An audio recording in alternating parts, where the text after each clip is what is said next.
আসসালামু আলাইকুম এভরিওয়ান, আমি মার্শ হোসেন সাদ। আপনারা অনেকে জানতে চেয়েছিলেন কিভাবে খুব সহজে ফ্রিতে একটি ডোমেইন এবং হোস্টিং ক্রিয়েট করা যায়, কারণ আমরা অনেকে নতুন ওয়েব ডেভেলপমেন্ট অথবা ওয়ার্ডপ্রেস ডেভেলপমেন্ট স্টার্ট করেছি। অ্যাজ এ বিগিনার হিসেবে শুরুতে একটি প্রিমিয়াম ওয়েব হোস্টিং অথবা প্রিমিয়াম ডোমেইন পারচেস করা খুবই চ্যালেঞ্জিং হয়ে ওঠে। তো শুরুতে যদি আমরা একটি ফ্রি ডোমেইন এবং হোস্টিং ক্রিয়েট করতে পারি, সেটি আমাদের জন্য খুবই হেল্পফুল হবে টেস্টিং অথবা প্র্যাকটিসের জন্য। তো আজকে আমি আপনাদের দেখাবো কিভাবে খুব সহজে ফ্রিতে আপনি একটি ডোমেইন এবং হোস্টিং ক্রিয়েট করতে পারবেন। তবে মনে রাখতে হবে, যেহেতু এটি ফ্রি ডোমেইন এবং হোস্টিং, সেক্ষেত্রে কিছু লিমিটেশন অবশ্যই থাকবে। তবে আপনি যদি সেগুলো কম্প্রোমাইজ করতে পারেন, তাহলে এটি আপনার জন্য খুবই হেল্পফুল হবে টেস্টিং এবং প্র্যাকটিসের জন্য শুরুর দিকে। তারপর যখন আপনার দেখা যাচ্ছে যে টেস্টিংগুলো কমপ্লিট হয়ে যাবে অথবা প্র্যাকটিস কমপ্লিট হবে, তখন আপনি প্রিমিয়াম ওয়েব হোস্টিং অথবা প্রিমিয়াম ডোমেইনে শিফট করতে পারবেন। তো কিভাবে আমরা ফ্রি ডোমেইন এবং হোস্টিং ক্রিয়েট করব, সেটি দেখার জন্য আমরা কম্পিউটার স্ক্রিনে চলে যাব। আমি গুগলে চলে আসছি। এখানে হচ্ছে আমি সার্চ করব ইনফিনিটি ফ্রি। কারণ আমরা খুব সহজে ফ্রিতে তাদের মাধ্যমে ডোমেইন এবং হোস্টিং ক্রিয়েট করতে পারবো। তাছাড়া আপনি YouTube এ যত ধরনের ফ্রি ডোমেইন হোস্টিং নিয়ে ভিডিও পাবেন, সবগুলো হচ্ছে ইনফিনিটি হোস্টকে নিয়ে বা ইনফিনিটি ফ্রিকে নিয়ে। কারণ হচ্ছে তারা ১৪ বছর ধরে হচ্ছে মার্কেটে এক্সিস্ট করে। তাছাড়া আমি যখন ওয়েব ডেভেলপমেন্ট স্টার্ট করেছিলাম প্রায় ৬ থেকে ৭ বছর আগে, তখন থেকে তাদেরকে দেখতেছি এবং তারা তখন থেকেই রয়েছে। তো আশা করি ইন ফিউচার ও থাকবে। তাছাড়া তাদের প্রিমিয়াম হোস্টিং ও রয়েছে। চাইলে আপনি প্রিমিয়াম হোস্টিং নিতে পারেন। বাট আমি আপনাকে সাজেস্ট করব না। কারণ তাদের যেহেতু ফ্রি প্ল্যান রয়েছে, আপনি ফ্রি প্ল্যানটা ইউজ করতে পারেন। তাছাড়া তাদের পেইড প্ল্যান এখনো কেউ মানে ইউজ করে এখনো ঐরকম আপনি রিভিউ পাবেন না।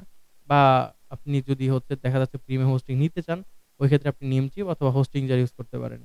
তাছাড়া আপনার যদি ডুয়াল কারেন্সি কার্ড না থাকে, ওই ক্ষেত্রে হচ্ছে আপনি বাংলাদেশী যে সাইট গুলো রয়েছে বা ডোমেইন হোস্টিং কোম্পানিগুলো রয়েছে, যেরকম আ নিকোলা হোস্ট, দেন নেমপার্ট, এক্সন হোস্ট, তাছাড়া আরো অনেকগুলো জনপ্রিয় সাইট রয়েছে। আপনি এগুলো নিতে পারেন। ওইখানে আপনি লোকাল কারেন্সির সাথে আপনি দেখা যাচ্ছে যে লোকালি সাপোর্টটাও পাবেন।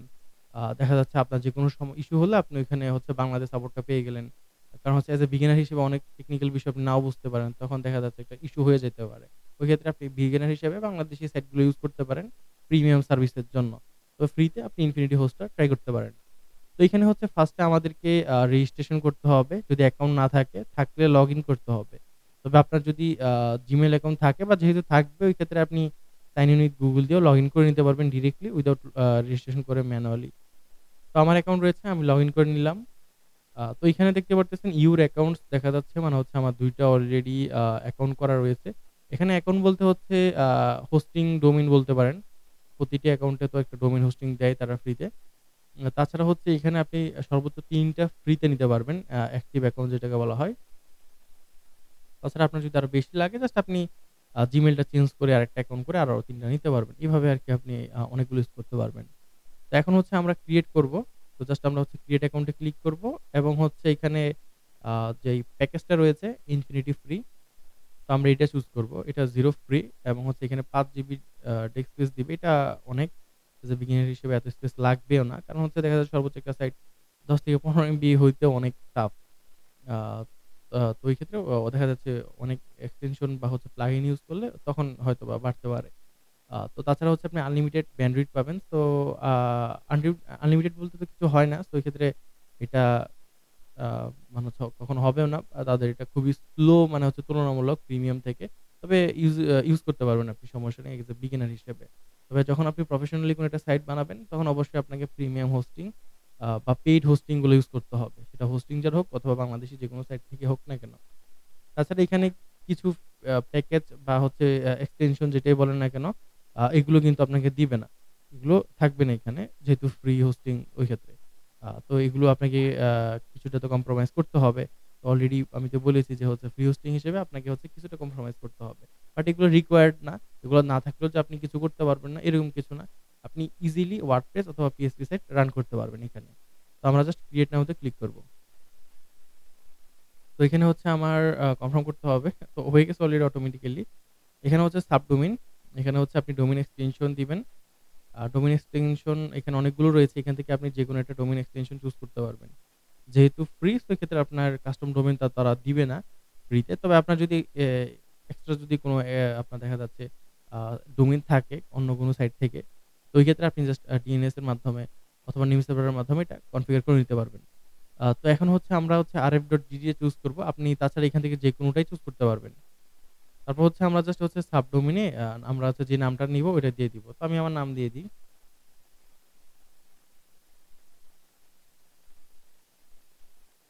তো আমি আমার নাম দিয়ে দিয়েছি এবং হচ্ছে চেক অ্যাবিলিটি তে ক্লিক করব। যদি না থাকে ওই ক্ষেত্রে ওয়ার্নিং দেখা যাবে বা বলবে যে আরেকটা চুজ করার জন্য। তো আমার নামে যেহেতু নাই ওইজন্য হচ্ছে এটা দেখাচ্ছে। তাছাড়া হচ্ছে আমি পাসওয়ার্ডটা এখান থেকে কপি করে নিব এবং হচ্ছে এখানে ক্রিয়েট অ্যাকাউন্টে ক্লিক করব। চাইলে আমি হচ্ছে এখানে জেনারেটও ক্লিক করতে পারতাম। তাহলে অন্য র‍্যান্ডম জেনারেট হবে অথবা আমি কাস্টমলি বসায় দিতে পারব। তাছাড়া এখান থেকে আমাকে অ্যাপ্রুভ করে নিতে হবে। না হলে হচ্ছে ওয়ার্নিংটা দেখা যাবে। আমি সেভ করলাম না। এবং হচ্ছে এখানে ৭২ ঘন্টার মতো সময় লাগতে পারে। মানে হচ্ছে আপনার ওয়ার্লড ওয়াইড সাইটটা ভিজিবল হতে। আ তবে এত সময় লাগে না। খুব দ্রুতই হয়ে যায়। তো এটা এখনো হচ্ছে আ প্রসেসিং এ আছে মেবি ওয়ার্নিং দেখাচ্ছে তাই।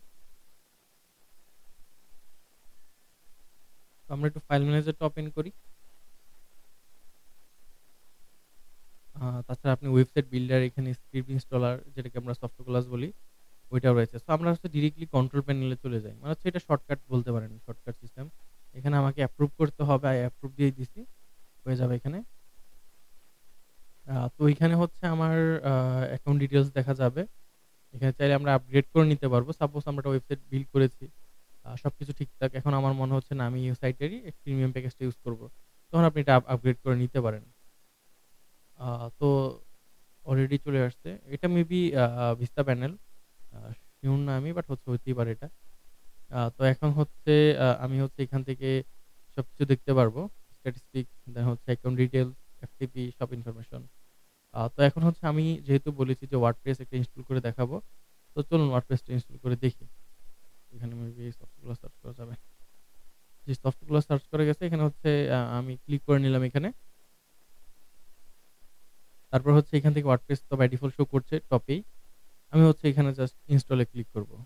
তারপর হচ্ছে আমি জাস্ট এখান থেকে হচ্ছে ইনস্টলেশন URL টা দিয়ে দিব। চাইলে কোনো স্পেসিফিক ডাইরেক্টরিতেও আমি ইনস্টল করতে পারি। বাট এটা প্রয়োজন নেই। তো এখানে হচ্ছে ইউজার নেমটা দিয়ে দিব। ইউজার নেম হচ্ছে আমি আমার যেটা রয়েছে ওইটা দিয়ে দিব। তারপর হচ্ছে এখানে জাস্ট আমি একটা পাসওয়ার্ড দিয়ে দিলাম। আমি কপি করে রাখলাম যাতে হচ্ছে পরবর্তীতে ইউজ করতে পারি। এখন জাস্ট ইনস্টল এ ক্লিক করব। এখন হয়ে গেছে। আমি জাস্ট হচ্ছে যদি ডোমেইনটা ওপেন করি, দেখতে পারতেছেন এটা হচ্ছে WordPress এর ডিফল্ট থিম। তাছাড়া এখানে হচ্ছে অ্যাডমিন প্যানেল URL রয়েছে। আমরা যদি চাই এখানে ক্লিক করে অ্যাডমিন প্যানেলে লগইন করতে পারবো।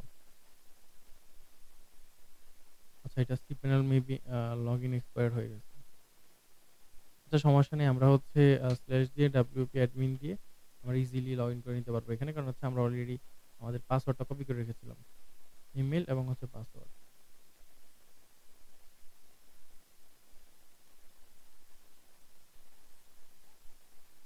তো দেখতে পারতেছেন এখানে হচ্ছে অলরেডি ইনস্টল হয়ে গেছে। আমি আপনাদেরকে রেকমেন্ড করব সবসময় আপডেট করে রাখার জন্য। কারণ হচ্ছে হয়তোবা অনেক সময় সফটওয়্যারগুলো সেটা ওল্ডেও থাকতে পারে, ওল্ড ভার্সনে। তখন নিউ ভার্সনে অনেক দেখা যাচ্ছে সিকিউরিটি আপডেট হয়। তাছাড়া অনেক আপডেট থাকতে পারে। তো ওইজন্য অবশ্যই ম্যান্ডেটরি এটা যে আপডেট করে নেওয়া। তবে এটা নির্ভর করে টোটালি আপনার উপর। আপনার আ আপনার যদি প্রয়োজন হয় অবশ্যই আপডেট করে নিবেন। আপডেট করে নিয়েছি আমি। এখন হচ্ছে এখানে চাইলে WooCommerce ইনস্টল করে একটা ই-কমার্স সাইট বিল্ড করা যাবে। তাছাড়া এখানে আদার্স যে প্লাগইন গুলো রয়েছে ওগুলো ইনস্টল করা যাবে। তাছাড়া কাস্টম থিম ইনস্টল করা যাবে। তো আজকের ভিডিওটা এতটুকুই। যদি ভালো লাগে অবশ্যই লাইক, কমেন্ট, শেয়ার করে দিবেন। তাছাড়া এটা আমার ফার্স্ট ভিডিও। তো এই ক্ষেত্রে অনেক ভুল থাকতে পারে। তো ইনশাআল্লাহ নেক্সট ভিডিওগুলোতে আমি আরো ইমপ্রুভ করার চেষ্টা করব। তাছাড়া কোনো ধরনের যদি গাইড থাকে অথবা কোনো ধরনের সাজেশন থাকে অবশ্যই দিবেন। আমি আরো ইমপ্রুভ করার চেষ্টা করব। আসসালামু আলাইকুম।